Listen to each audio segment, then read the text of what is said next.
The conversation around Claressa Shields has gotten louder again, and this time it is not just because of another title, another big performance, or another reminder that she has already built one of the strongest resumes in women's boxing. This time the spotlight is on leaked sparring footage, bold comments about fighting men, and the reaction that exploded afterward. The clips triggered a fresh argument about talent, confidence, physical reality, and what happens when one of the most accomplished women in boxing starts talking like there is no man she is afraid of in the ring. The footage itself became the spark. Once it started circulating, people immediately focus on the moment Claressa appeared to get dropped during sparring with a male partner. For some viewers, that was all they needed. They treated it like the final answer to a question they had already decided in their minds. They saw a woman in the ring with a man, saw her go down, and instantly turned into a broader argument about why women should never be in the ring with men in the first place. That reaction spread fast because it was emotional, dramatic, and easy to clip into a bigger debate. Stephen A. Smith was one of the loudest voices reacting to it. He laughed at the footage and used it to make a larger point, arguing that elite women should not be competing with elite men. His perspective was that the issue is not about respect or credentials. In his view, the issue is physical reality. He made the comparison to past situations where women in combat sports said they could beat male stars, only for people to later point to harsh results in their own divisions as proof that the gap is real and should not be ignored. That became one of the central themes in the backlash against Claressa's recent comments. A lot of people were not just responding to the footage.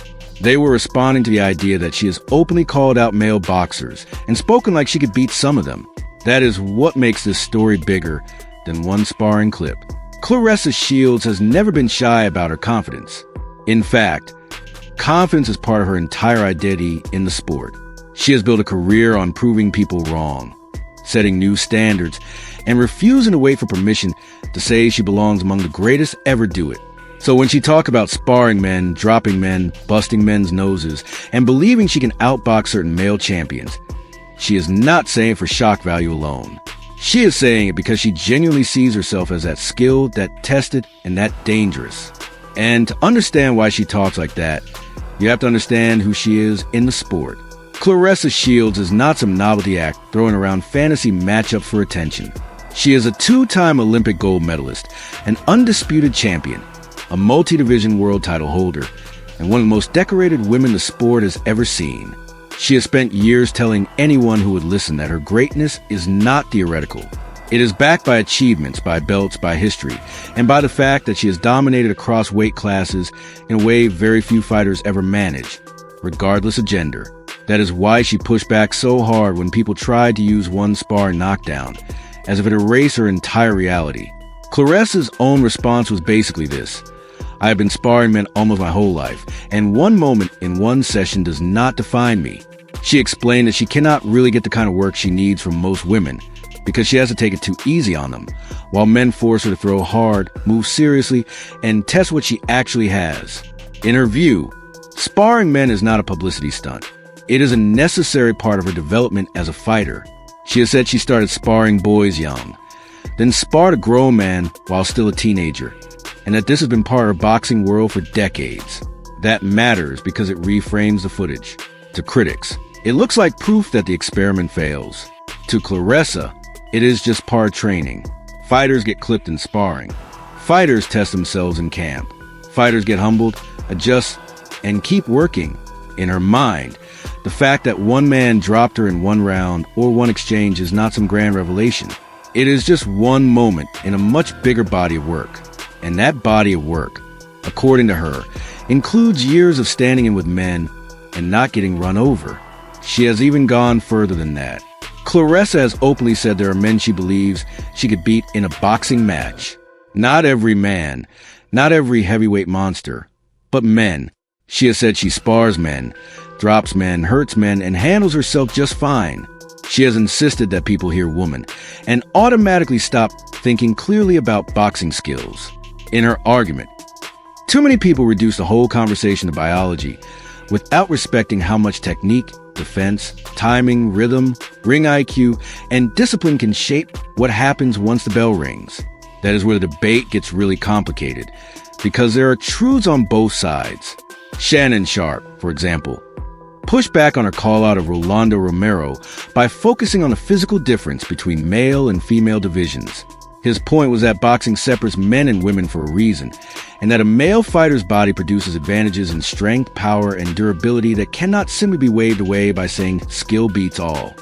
He was not arguing that Claressa lacked skill. He was saying that when the male fighter also has real skill, those physical advantages become too important to ignore. And that is exactly why our talk about fighting men creates such a strong reaction. If Claressa were calling out average guys off the street, people might just laugh it off. But she is naming serious fighters, actual pros, people with real experience, real strength, and real punching power. That changes the conversation immediately. Once Rolando Romero's name got involved, the response became even more intense, because Romero is viewed by many as a kind of male fighter who creates a no-win situation. If he takes the fight and beats her, people say he beat up a woman. If he loses, the embarrassment could follow him forever. If he declines, she gets to say he was scared. That is why so many voices in boxing have said there is no smart path for a man in that matchup. Stephen A. made that point directly by arguing that there is simply no winning scenario for Romero. He either lands hard on a woman and gets dragged publicly for it, or she makes him look bad and the humiliation becomes permanent. Others have echoed the same logic. Even people who think Claressa has no real chance against him still say it would be a mess of an event from a public relations standpoint. The optics are ugly either way. That is part of what keeps these call-outs more in the world of conversation than actual sanctionable boxing reality. Terence Crawford brought a much calmer take to it. He praised Claressa as a tremendous fighter and clearly respected her confidence. But he also suggested that when she throws out the names of male champions, she probably is not literally expecting those fights to happen. In Crawford's view, those call-outs show how dominant she is in women's boxing and how much confidence she has in her craft. But they also function as a way to generate attention and underline just how far ahead of most women she feels. That is a very important distinction. It suggests her comments may be less about truly expecting to face every man she mentions and more about forcing the public to think bigger about her skill level and her place in boxing history. And her place in boxing history is already a huge topic on its own.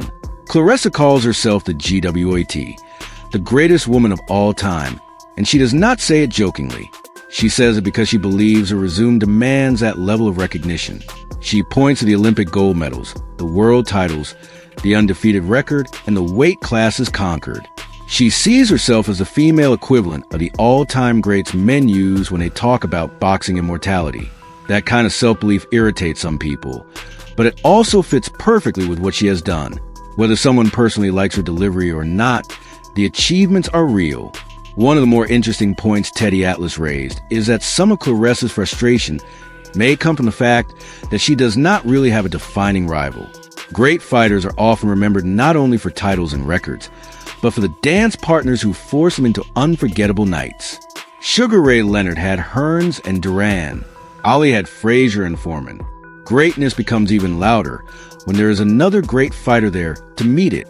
Claressa has the belts, the accomplishments, the divisions, the zero and the loss column, but she has not really had that iconic rivalry that burns her legacy into mainstream culture the way the men often do. Atlas suggested that this may be part of why she keeps pushing the conversation into extreme places. If there is no perfect female rival to elevate the narrative, then calling out men becomes a way to create a bigger spotlight and a more dramatic test. That does make a certain kind of sense. Claressa exists in a strange place where she is almost too dominant for her own market. She has done so much that some people are now more interested in debating impossible matchups than they are in asking who among the women can really push her. That is both a compliment and a problem. It means she has outgrown much of the conversation around her own division. But it also means the sport does not always know how to package her in a way that matches how significant her achievements actually are. Her earnings and market value are part of this conversation too. Claressa has made it very clear that she expects to be paid like a star and believes she has finally started to get what she deserves. She has spoken openly about major deal figures, signing bonuses, and the fact that women in sports are making more noise and more money than they were in the past. She is proud of that, and she should be. She has repeatedly argued that women's boxing deserves more money, more promotion, and more respect. And when she headlines an arena and pulls a huge crowd, she uses it as proof that the market is there. That is also why her personality matters so much.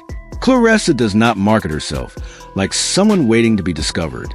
She markets herself like someone who already knows she is the main event. She talks big. She challenges big names. She calls out lies when she sees them. And she has no issue taking public fights outside the ring, too.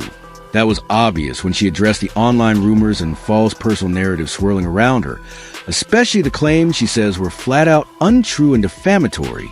She made it clear that she was not going to sit quietly while people use her name for clicks, jokes, or clout. Legal action, public responses, direct confrontation.